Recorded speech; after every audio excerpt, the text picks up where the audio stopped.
أشهد أن محمدًا رسول الله.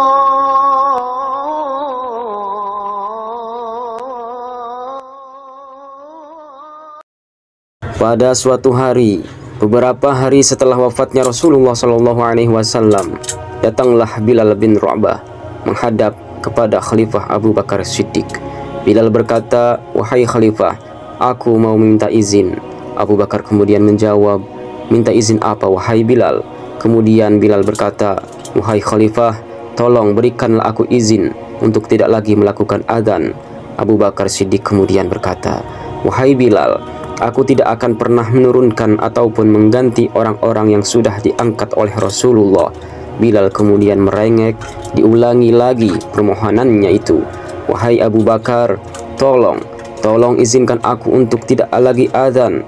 Sayyidina Abu Bakar kemudian menjawab, "Tidak wahai Bilal, kamu tidak boleh berhenti mengumandangkan adzan di Masjid Nabawi, kecuali engkau punya alasan yang jelas mengapa engkau tidak mau lagi adzan."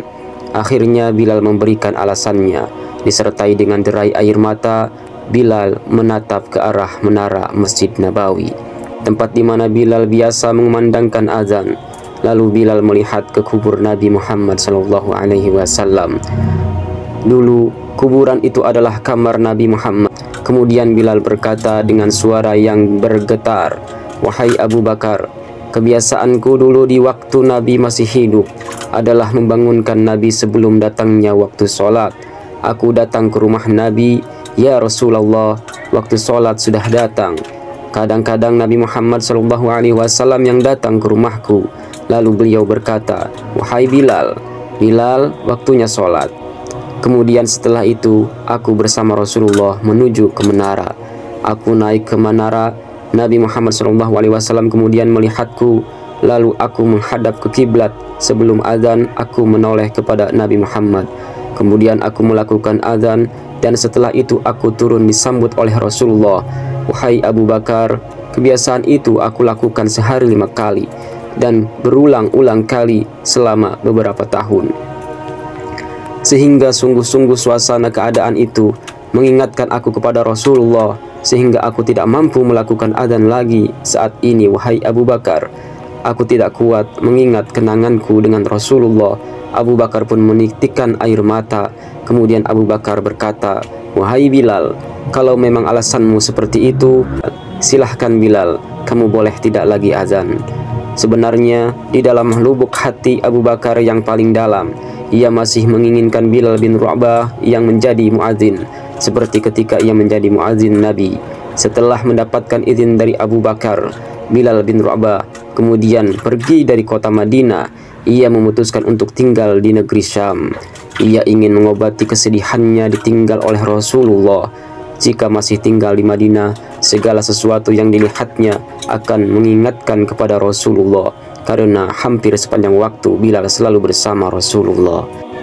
Sangat lama Bilal tinggal di negeri Syam. Ia tidak pernah mengunjungi Masjid Nabawi ataupun menengok kuburan Nabi, hingga pada suatu malam Bilal bin Rabah dalam tidurnya bermimpi bertemu dengan Rasulullah SAW, dan Rasulullah bersabda, "Wahai Bilal, sudah lama sekali engkau tidak ke Madinah, lama sekali engkau tidak mengunjungiku Bilal. Hai Bilal, alangkah kerasnya hatimu, lama sekali engkau tak berkunjung kepadaku."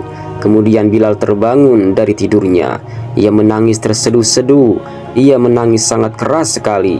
Para keluarganya sampai ketakutan. "Ada apa Bilal? Ada apa ini?" Tidak sepertinya ia menangis seperti itu.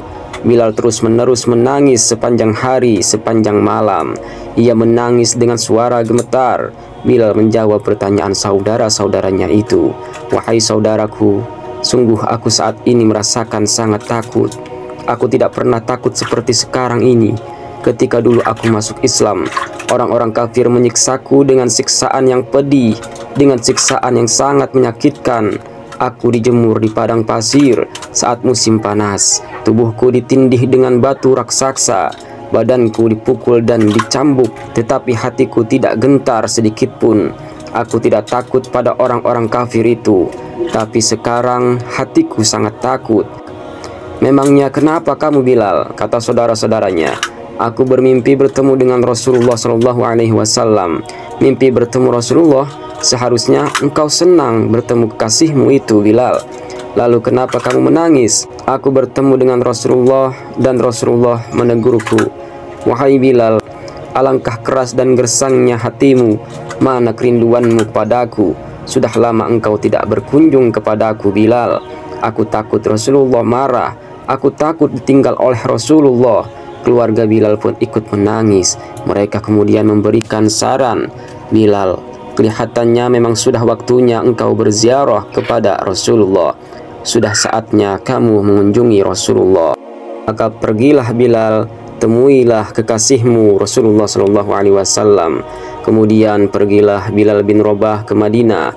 Demi Allah, itu adalah perjalanan yang sangat indah, karena perjalanan untuk melunasi kerinduan menuju orang yang sangat dicintai, menuju kubur Nabi Muhammad Shallallahu Alaihi Wasallam.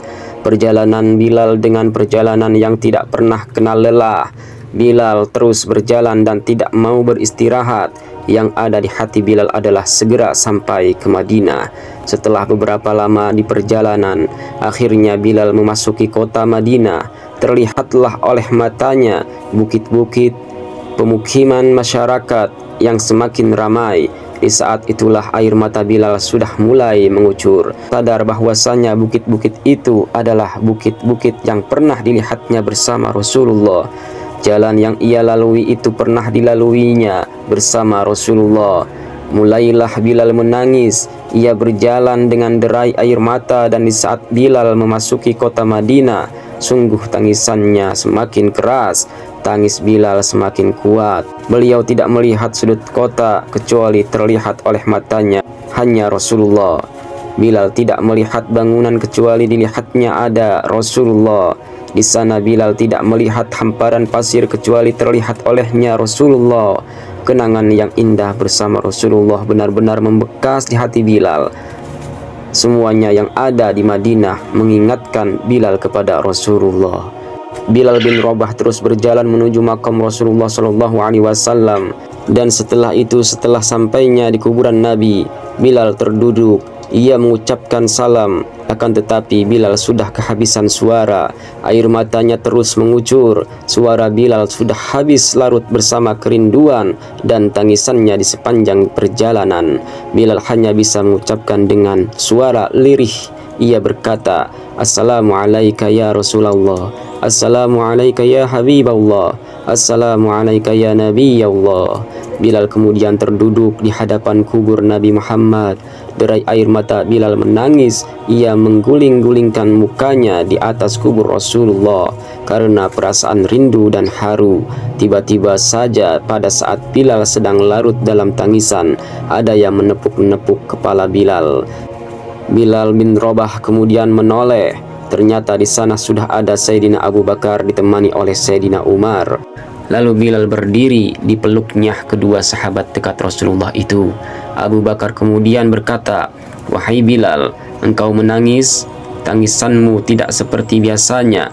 "Bilal, ada apa wahai Bilal?" Kemudian Bilal berkata, "Wahai Khalifah, sungguh aku saat ini merasakan takut yang luar biasa."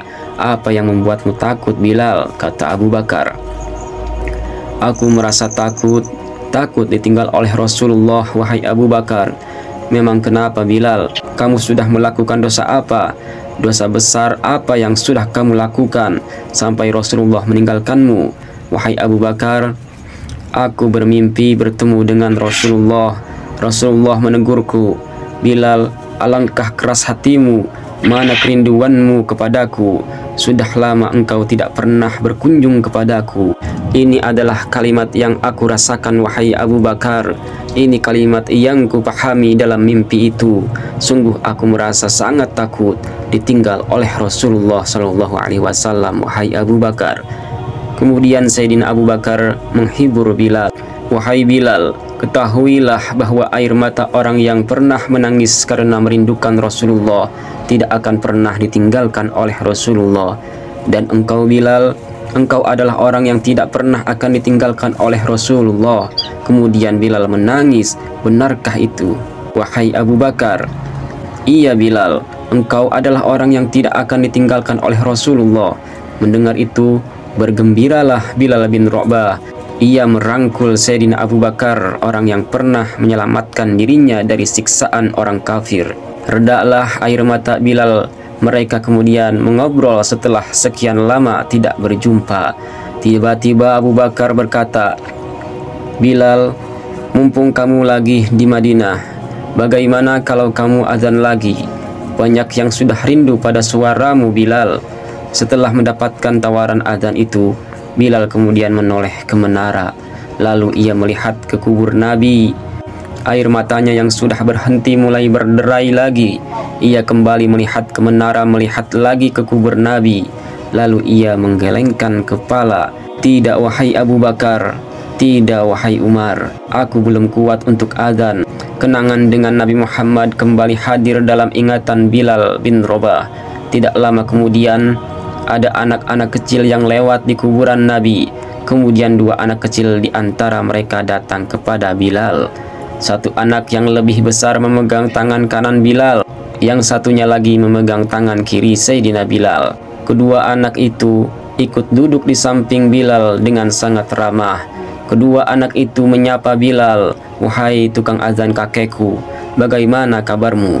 Bilal kaget. Ia menoleh melihat anak kecil itu. Ternyata di tangan kanannya ada Sayyidina Hasan, di tangan kirinya ada Sayyidina Husain. Bilal betul-betul kaget. Kaget bercampur dengan gembira.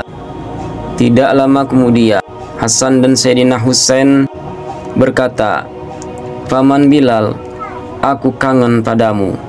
Aku rindu ingin mendengarkan suara azanmu. Bagaimana kalau paman azan lagi?" Bilal bingung. Ia menoleh ke wajah Sayyidina Abu Bakar. Kemudian ia menoleh ke wajah Sayyidina Umar. Abu Bakar dan Umar yang dilihat oleh Bilal kemudian berkata, "Lakukanlah wahai Bilal. Lihatlah saudaraku, hubungan baik antara sahabat Nabi dengan cucu Rasulullah. Meskipun cucu Nabi hanyalah anak kecil, akan tetapi sangat dihargai oleh Sayyidina Abu Bakar dan Sayyidina Umar. Padahal Abu Bakar dan Umar adalah tokoh besar bangsa Arab. Bahkan Abu Bakar saat itu adalah seorang khalifah dan Umar adalah wakil dari khalifah." Sekali lagi Abu Bakar berkata, "Lakukanlah wahai Bilal." Kemudian Bilal menoleh kepada Hasan dan Husain. "Wahai Hasan dan Husain, sebelum engkau meminta untuk azan, khalifah dan wakilnya sudah memintaku untuk azan, tapi permintaan dari keduanya kutolak. Tapi sekarang karena yang memintaku adalah kalian cucu Rasulullah, aku tidak berani untuk menolaknya. Sebab aku takut jika aku menolak permintaanmu saat ini, aku takut Rasulullah akan menolak untuk azan di depannya di surga nanti." Semua hal oleh Bilal selalu dihubungkan dengan Rasulullah, sehingga kemudian ditentukanlah waktu azan untuk Bilal. Ketika waktunya sudah ditentukan, beberapa orang yang sudah mengetahui kedatangan Bilal, mereka datang ke masjid untuk menunggu kapan Bilal mulai azan. Dan tibalah waktunya. Dalam sebuah riwayat disebutkan bahwa Bilal azan di waktu sahur pada waktu subuh. Orang-orang sudah pada menunggu Bilal, bertanya-tanya di mana Bilal, kenapa dia belum kelihatan, kenapa Bilal belum datang di saat sudah masuk waktu sholat. Tiba-tiba ada orang yang berdiri, orangnya kurus, kulitnya hitam, tapi orang-orang bisa merasakan dari tubuhnya yang kehitaman itu memancarkan cahaya keteduhan, cahaya iman, cahaya yang penuh kecintaan kepada Rasulullah. Orang-orang melihat Bilal berdiri di tempat yang biasanya dulu Bilal berdiri. Di tempat biasanya Bilal mengumandangkan azan, maka suasana itu telah mengingatkan orang-orang kepada Rasulullah SAW, sehingga mulai berjatuhan air mata dari orang-orang yang hadir di tempat itu. Kemudian beliau berjalan dan jalannya Bilal tidak berubah seperti dulu. Maka semakin kuat kenangan mereka kepada Rasulullah. sehingga yang hadir di masjid mulai menangis. Dan berjalanlah Bilal, ia memecah saf barisan jamaah, kemudian berjalan menuju ke menara. Dan di saat naik ke menara, memori dan ingatan orang semakin kuat bahwasanya seperti inilah yang pernah disaksikan dulu bersama Rasulullah. Bilal sudah di atas menara. Rupanya di atas menara Bilal berderai dengan air mata. Lalu Bilal melihat ke tempat yang biasanya Rasulullah berada. Di tempat itulah berdiri untuk menunggunya turun. Bilal hanya bisa menyeka air mata yang menutup matanya, kemudian mengusap air matanya. Di situ dulu aku pernah melihat Rasulullah, kata Bilal. Tangis orang-orang yang hadir di masjid dibarengi dengan tangisan Bilal bin Rabah, sehingga disebutkan dalam riwayat tidak ada tangisan di Madinah yang lebih banyak dan lebih dahsyat dibandingkan dengan tangis yang terjadi pada saat itu. Akhirnya Bilal memulai azannya. Suasana ini menggelegar mendayu-dayu, terdengar di mana-mana dan sungguh berbarengan dengan suara azan Bilal. Suasana di Madinah pada saat itu benar-benar terasa seperti pada saat Rasulullah masih hidup. Dan berada di antara mereka embusan angin dan hawa perasaan yang kuat terasa seperti ketika Rasulullah masih hidup. Semua orang menangis terseduh-seduh, menitikan air matanya seakan-akan tidak ada kesedihan, yang ada hanyalah kerinduan kepada Rasulullah. Kemudian Bilal melanjutkan azannya dan jamaah menjawab azannya. Tangisan Bilal semakin kuat, orang-orang semakin hanyut di dalam kerinduan kepada Rasulullah. Bahkan di antara mereka ada yang terjatuh pingsan. Apa yang menjadikan mereka menangis? Apa yang menjadikan mereka seperti itu? Mereka teringat kepada Rasulullah Sallallahu Alaihi Wasallam. Dan semua yang terjadi pada saat itu mengingatkan kenangan mereka kepada Rasulullah. Orang-orang yang masih di rumah, orang-orang yang masih di luar masjid juga, ibu-ibu yang belum datang ke masjid, ketika mendengar suara Bilal bin Rabah, mereka bergegas, mereka lari menuju ke masjid. Orang-orang bertanya-tanya, apakah Rasulullah Sallallahu Alaihi Wasallam dibangkitkan lagi? Dulu ketika mendengar suara Bilal melantunkan azan, pasti ada Rasulullah di dekatnya. Ketika Rasulullah wafat, Bilal menghilang lama tak tahu kemana. Jadi sekarang saat mereka mendengar suara Bilal yang sudah lama hilang, orang-orang merasakan seolah-olah Rasulullah hadir kembali di sekitar mereka, sehingga mereka bertanya-tanya, apakah Rasulullah dibangkitkan? Dijawab oleh orang-orang yang di situ, tidak, Rasulullah tidak dibangkitkan lagi. Itu hanyalah suara Bilal. Kemudian orang-orang yang baru datang itu menundukkan kepala. Oh, ternyata hanyalah suara Bilal. Tak terasa mereka sudah meneteskan air mata. Bilal melanjutkan azannya dan sampailah pada lafaz asyhadu an la ilaha illallah. Tangisan orang-orang semakin kuat, mereka semakin hanyut di dalam kesedihan dan kerinduan. Ya Rasulullah, kami rindu padamu.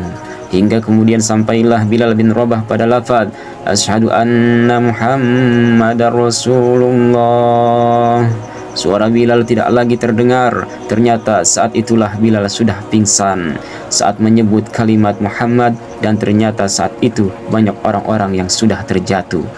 Orang-orang banyak yang pingsan, tidak mampu mendengarkan. Pada saat tersadar, Bilal hanya berkata, lanjutkan azannya. Aku sudah tidak mampu lagi untuk melanjutkannya.